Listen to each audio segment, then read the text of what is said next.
Namun sekali lagi saya sampaikan bahwa berbicara masalah persentase capaian output kegiatan berbeda dengan persentase capaian output anggaran.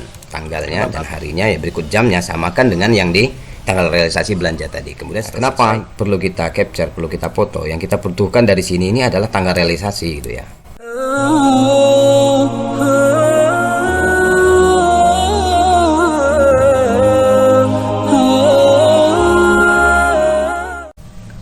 Assalamualaikum warahmatullahi wabarakatuh, Bapak Ibu pengelola keuangan madrasah yang saya hormati. Pada kesempatan ini saya akan share tentang bagaimana cara menginput output kegiatan khusus di tahap 2, artinya tahap 2 murni plus AA gitu ya. Tahap 2 dana BOS tahun 2022 ini. Sebelum kita ke tutorial, perlu saya sampaikan bahwa berbicara masalah laporan output kegiatan BOS tahap 2 tahun 2022 ini, maka berarti kita akan berbicara tentang persentase ketercapaian target pelaksanaan kegiatan di RKAM selama 1 tahun anggaran, yaitu mencakup tahap 1 dan yang tahap 2. Namun sekali lagi saya sampaikan bahwa berbicara masalah persentase capaian output kegiatan berbeda dengan persentase capaian output anggaran. Sebab apa? Kalau berbicara capaian output anggaran, maka hasilnya sudah dapat kita lihat bahwa persentase ketercapaian pasti berkisar antara 0% sampai dengan maksimalnya 100%. Itu kalau bicara masalah persentase capaian output anggaran. Nah, berbeda dengan capaian output kegiatan, kita tidak sedang berbicara persentase anggaran BOS, melainkan persentase ketercapaian target berupa kegiatan. Target yang ini 2 kali 5 kegiatan 2 paket gitu. Artinya kalau bicara masalah persentase capaian output kegiatan di RKAM, maka persentase keterlaksanaannya itu bisa 100%, bisa 50% seperti yang contoh ini yang kami sudah input ini. Kemudian ada juga yang 0% gitu, tidak terlaksana baik di tahap 1 ataupun di tahap 2-nya gitu. Ada juga yang lebih bahkan ya, yang lebih dari 100%. Contoh ini 200%. Ini 166,667%. Bisa lebih dari 100% kalau bicara masalah output persentase output kegiatan. Mengapa bisa lebih dari 100%? Di RKAM kita biasa dengar istilah perubahan RKAM ya, sebelum input laporan realisasi.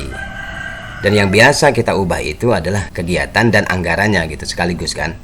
Nah, logikanya apapun bentuk perubahan kegiatan yang kita lakukan, tidak berarti anggaran BOS kita akan ditambahkan. Artinya anggaran BOS itu akan tetap seperti semula gitu. Nah, jadi saya berikan contoh. Jumlah dana BOS madrasah A dalam 1 tahun 100 juta. Nah, artinya 100 juta itu kan pasti tahap 1-nya 50 juta, tahap 2-nya 50 juta gitu kan. Jadi kalau bicara anggaran, kalau 100 juta itu habis maka 100%. Dan dalam kenyataannya memang itu harus habis gitu. 100% itu. Jadi 50% di tahap 1, 50% di tahap 2. Itu anggaran. Nah, madrasah A misalnya akan melakukan perubahan berupa penghapusan kegiatan pengadaan sarana dan prasarana komputer. Yang target output kegiatannya adalah 2 unit dengan jumlah dana 10 juta. Ini misal. Dana kegiatan pengadaan sarpras komputer yang mau diganti itu akan diganti untuk mendanai belanja pada kegiatan yang sama, yaitu untuk belanja pengadaan 1 unit laptop, 2 unit printer, dan 1 unit hard disk eksternal. Nah, maka dari contoh ini diketahui bahwa harga untuk pengganti ini 1 unit laptop itu 4 juta, 2 unit printer itu 5 juta, 1 unit hard disk eksternal itu 1 juta. Maka jumlahnya yang untuk pengganti ini adalah 10 juta, sama dengan yang di anggaran ini, sama dengan jumlah anggaran kegiatan yang mau digantikan ini. Maka Dari contoh ini dapat kita ketahui bahwa dana yang diganti sama dengan dana pengganti. Ya jelas, kalau yang ini 10 juta, maka penggantinya berapapun jumlah unit yang dibeli itu harus 10 juta, tidak boleh lebih, tidak boleh kurang. Logikanya begitu. Kemudian kegiatan yang diganti ini, kegiatannya ya, kegiatannya pada yang mau diganti ini adalah 1 unit gitu. Nih kita ganti 1 ya, 1 unit. Misalnya dia mau beli pengeras suara gitu, yang standing speaker 10 juta. Dia 1 unit. Kemudian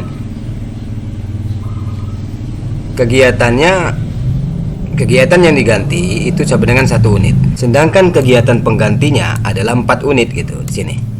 1, 2, 3 ya. 1 jadi 3, kemudian tambah 1 lagi 4. Jadi 4 unit. Nah, di sini penggantinya kegiatannya 1 unit, kemudian kegiatan penggantinya 4 unit gitu. Jadi 1/4. Nah, maka di sini kelihatan bahwa kalau kita persentasekan, rencana kita itu 1, yang kita berikan malah 4 gitu. Di persentase output kegiatan akhirnya gitu. Maka itu bisa 400% ya peningkatannya. Dengan demikian dapat disimpulkan bahwa persentase kegiatan pengganti sama dengan 4 kali lipat dari rencana direkam. Sehingga persentase capaian outputnya bisa mencapai 400%. Oke, nah ini penjelasan tentang maksud dari capaian output kegiatan. Selanjutnya kita ke praktek. Sini saya berikan satu saran ya, dan contohnya. Bapak Ibu harus mempersiapkan dulu ya, capture atau foto di halaman menu pengeluaran anggaran ini. Pokoknya Bapak Ibu foto ini kan per halaman.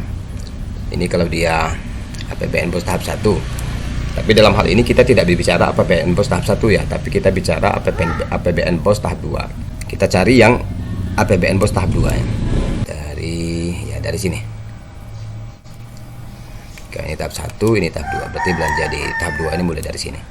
Nah, kenapa perlu kita capture, perlu kita foto? Yang kita butuhkan dari sini ini adalah tanggal realisasi gitu ya. Sehingga tanggal realisasi ini harus kita ingat sebelum kita menginput kegiatan di output kegiatan itu. Jadi kalau kita mengingat satu persatu kan nggak mungkin. Makanya kita harus lihat yang ini. Tanggal realisasi ya, bukan tanggal nota. Ini tanggal nota. Oke, saya berikan contoh. Misalnya ini. Ini kan sudah saya isi ya, makanya dia 100%. Sebelumnya itu dia baru 50%. Kenapa? Karena untuk penyusunan pembagian tugas guru itu kan 2 kali. Semester 1 2 kali di Januari, semester 2 di bulan Juli ya, di bulan Juli pembagian tugas itu. Oke. Atau di Desember lah, jangan Januari kalau pembagian tugas semester genap, di Desember. Kalau di pembagian tugas semester ganjil kan di bulan Juli. Jadi 2 kali. Sekarang kita tambah caranya. Kemudian klik rincian. Nah, kita lihat di sini, kalau kita klik menu tambah, maka akan muncul seperti ini. Ini yang kita butuhkan. Sumber dananya APBN Bos tahap 2. Nah, ini perlu kita ingat yang target output tadi itu. Target output tadi kan 2 kali. Nah, sementara sudah saya sampaikan 1 kali di tahap APBN Bos tahap 1 dan 1 kali di APBN Bos tahap 2. Maka di sini kita klik 1 gitu. Sehingga nanti keterangan di sini menjadi begini. APBN Bos tahap 1 dia 1 kali, APBN Bos tahap 2 dia 2 kali gitu. Nah, di sini yang tanggal realisasi ini, maka kita tadi butuh dia capture atau foto dari tanggal realisasi berikut waktunya, itu jamnya gitu. Jadi harus sama dengan yang seperti tadi yang di anggaran kegiatan. Betul, dulu kita di sini kita lihat di pengeluaran kegiatan ini. Nah, kalau di sini kan dia lengkap ya, ada sampai ke tanggal realisasinya ini, sampai ke jam-jamnya juga. Ya, yang tanggal realisasi ini. Nah, jadi kita input di output kegiatan ini tadi. Nah, begini. Kemudian kita select tanggalnya dan harinya, ya berikut jamnya samakan dengan yang di tanggal realisasi belanja tadi. Kemudian setelah selesai kita oke, kita simpan ya. Kalau di sini saya sudah, karena hasilnya begini nanti. Semua kegiatan seperti itu, semua kegiatan yang ada di output kegiatan itu harus kita input. Ini contohnya yang pas 100% gitu. Ada contohnya yang ini, yang 50%. Kenapa dia 50%? Di sini adalah pemberdayaan purpose, terlaksananya pengadaan buku teks kegiatan bagi guru dan siswa. Nah, jadi di semester 1 kemarin kalau kita lihat di dalamnya, kami membeli ya satu paket. Satu paket itu banyak bukunya gitu kan. Satu paket saja setengahnya dibeli di tahap 1 dan setengahnya rencananya itu akan dibeli tahap 2. Tetapi setelah berjalannya waktu di tahap 2 itu ternyata itu enggak kita perlukan lagi kemudian untuk pembelian buku itu. Nah, maka dalam rinciannya ini dia cukup kita ikut yang bos tahap 1 saja yang kita capaikan realisasinya gitu. Tahap 2-nya nggak usah karena memang nggak kita belikan lagi gitu. Sehingga dari sini di sini dia 50% karena dia dari 2 paket ini hanya terlaksana 1 paket gitu. Nah, maka dia jadi 50%. Kemudian selanjutnya yang 0% ini misal 0%. Kenapa dia bisa 0%? Karena di RKAM kami itu kami input adalah pelatihan untuk pembuatan media berbasis IT gitu. Nah, ternyata rencana ini tidak bisa kami laksanakan baik di tahap 1 ataupun di tahap 2, sehingga dalam rinciannya itu tidak ada gitu di sini. Tidak terrealisasi di tahap 1 dan tidak terrealisasi pula di tahap 2, maka dia 0. Nah, jadi begitu seterusnya. Jadi kita cari di sini mana kegiatan-kegiatan yang terrealisasi ataupun yang tidak. Ini dia bervariasi ya, sebelum kita input dia ada yang 50%, ada yang sudah 100% karena hanya terrealisasi di tahap 1 saja gitu, tidak dibagikan. Sini misalnya ada tersedianya honor pelatih kegiatan tahsin ya. Kenapa ini 36 bulan kok bukan 12 bulan? Ini karena pelatihnya itu adalah 3 orang. Jadi per bulan itu jatuhnya 3 sehingga 3 kali 12 bulan itu adalah 36 bulan. Nah, jadi di semester 1 18 bulan, di semester 2 18 bulan terrealisasi semua karena kegiatannya ada gitu. Sehingga di sini output capaiannya itu 100%, rata-rata 100%. Ada yang kurang, ada juga yang lebih seperti tadi yang kasus yang ini yang ada 200%. Yang 200% ini bagaimana? 200% ini Bapak Ibu, di sini kita lihat ya, pengadaan alat IT ya. Kami tetap anggarkan dia satu paket gitu. Tapi dari satu paket ini di tahap 1 sudah terrealisasi satu paket itu. Nah, di tahap 2 ini karena kami melakukan perubahan, maka kami tambah satu paket lagi. Kami beli juga lagi, tambah lagi alatnya itu menjadi satu paket lagi. Sehingga tadinya untuk pengadaan sarana berbasis IT ini yang tadinya kami anggarkan satu paket, tapi dalam realisasinya karena satu paket itu sudah terrealisasi di tahap 1 dan di tahap 2 kami melakukan perubahan dan kebetulan kami tambahkan untuk pembelian alat ini, maka dia menjadi 2 paket dalam realisasinya, maka di sini menjadi 200%. Kemudian setelah bendahara menginput output kegiatan ini, kepala madrasah melakukan persetujuan. Setelah disetujui kepala madrasah, maka jadilah persentase output kegiatan kita atau sudah selesai. Baik Bapak Ibu, semoga bermanfaat. Wassalamualaikum warahmatullahi wabarakatuh.